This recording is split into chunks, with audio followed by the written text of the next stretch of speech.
Bonjour. Alors, si vous écoutez sur ma chaîne YouTube, vous pouvez cliquer sur s'abonner au bas de l'écran à droite.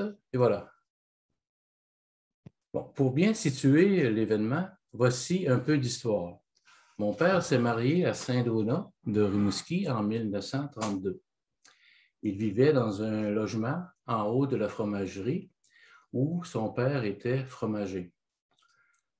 En 1935, le gouvernement libéral d'Alexandre Taschereau adopte une loi. C'est la loi Vautrin, du nom du ministre de la colonisation, qui vise à soutenir un effort de colonisation dans certaines régions du Québec. La famille s'agrandissait. Alors, il fit les démarches nécessaires auprès du ministère de la colonisation. Puis, en 1937, il obtint un lot à la colonie de la Rédemption, à une vingtaine de milles au sud de Saint-Donat. Dès le printemps, il s'installe chez un voisin, défriche un petit coin de terre et construit sa maison. À l'automne, il déménage sa famille et au cours des années suivantes, il défriche un coin de terre un peu à chaque année parce que le gouvernement fournissait aussi un certain nombre d'heures pour un bulldozer. Un bulldozer, c'est une espèce de gros tracteur sur chenille d'acier qui arrachait des arbres, des roches, enfin. Puis il y avait une gratte avec des dents en avant qui égalisait le terrain. Bon, ça existe encore. Alors, il avait construit une grange, une étable pour quelques animaux. Il y avait sa petite jument canadienne, une vache, puis un cochon ou deux. Puis, il y avait aussi un bœuf qu'il utilisait pour arracher des souches ou pour d'autres travaux. Et il y avait un poulailler. Alors, au printemps de 1943, moi, j'avais à peine 2 ans. Donc, je n'ai aucun souvenir de cette période. Mais mes frères, âgés de 8 et 9 ans, ont partagé leurs souvenirs. Alors, ce que je vous raconte, ce n'est pas ce que j'ai vu. Alors, je vais vous rapporter cet épisode le plus fidèlement possible. Voici. Mon grand-père Bouillon, qui résidait à Les Hauteurs, était venu aider pour compléter les travaux à la grange. Il s'agissait de construire un pont. Un pont, c'est une espèce de pente pour aller décharger le foin au 2e étage. Nous sommes le 1er mai, voilà, une voiture arrive à la maison. Alors, mon père a un moment d'inattention et voilà qu'il fait une chute d'une dizaine de pieds et une grosse poutre lui tombe sur la tête. Alors, il est inconscient. Le grand-père demande au commerçant qui venait d'arriver d'aller chercher le curé puis la garde-malade pour vérifier son état. On rapporte qu'il avait la tête écrasée, que son œil gauche était irrémédiablement perdu. Enfin, il est conduit à l'hôpital de Rimouski. Au bout de quelques jours, un peu plus d'une semaine, il était toujours dans le coma. Il fut donc transféré à l'hôpital de l'Enfant-Jésus à Québec. C'était un hôpital spécialisé pour les traumatismes crâniens. Je crois que c'est encore la même chose. Alors, c'était le curé qui était l'intermédiaire entre les médecins et la famille. Les nouvelles de semaine en semaine n'annonçaient rien de bon. À ce moment-là, ma mère était enceinte de son 9e enfant. Elle était à son 7e mois de grossesse. Bon, il faut dire qu'à la maison, la foi, la religion occupaient une grande place.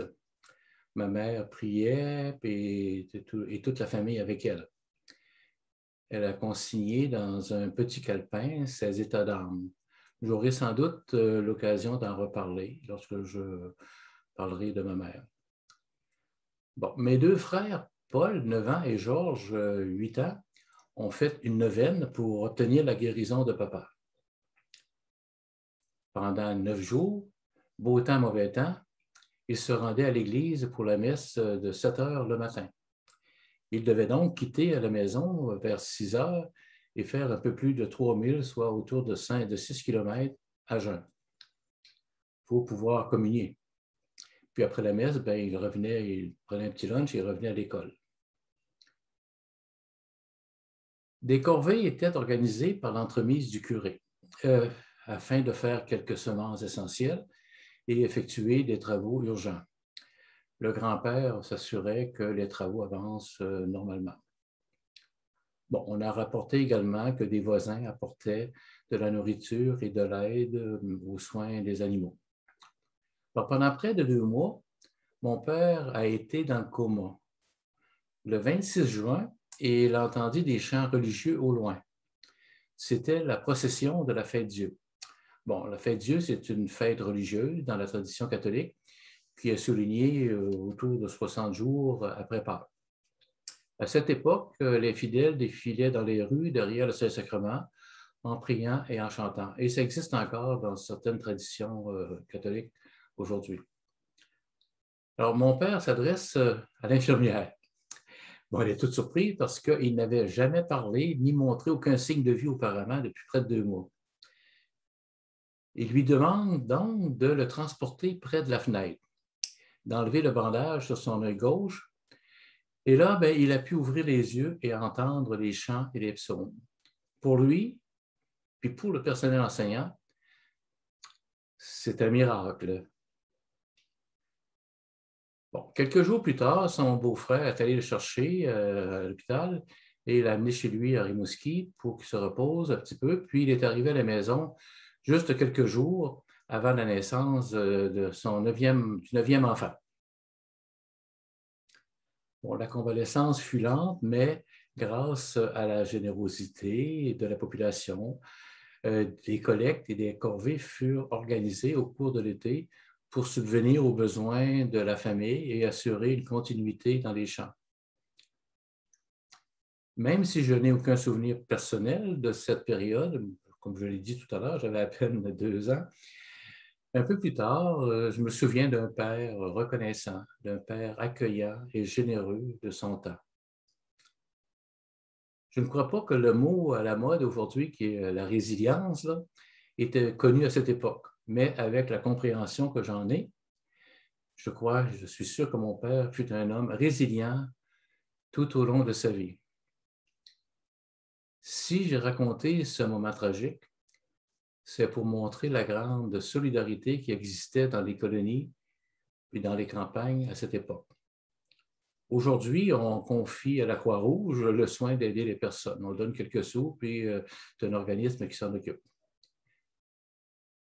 Bon, j'exprime ma gratitude et ma reconnaissance à toutes les personnes qui ont aidé ma famille à passer au travers de cette épreuve. Il y a déjà près de 80 ans.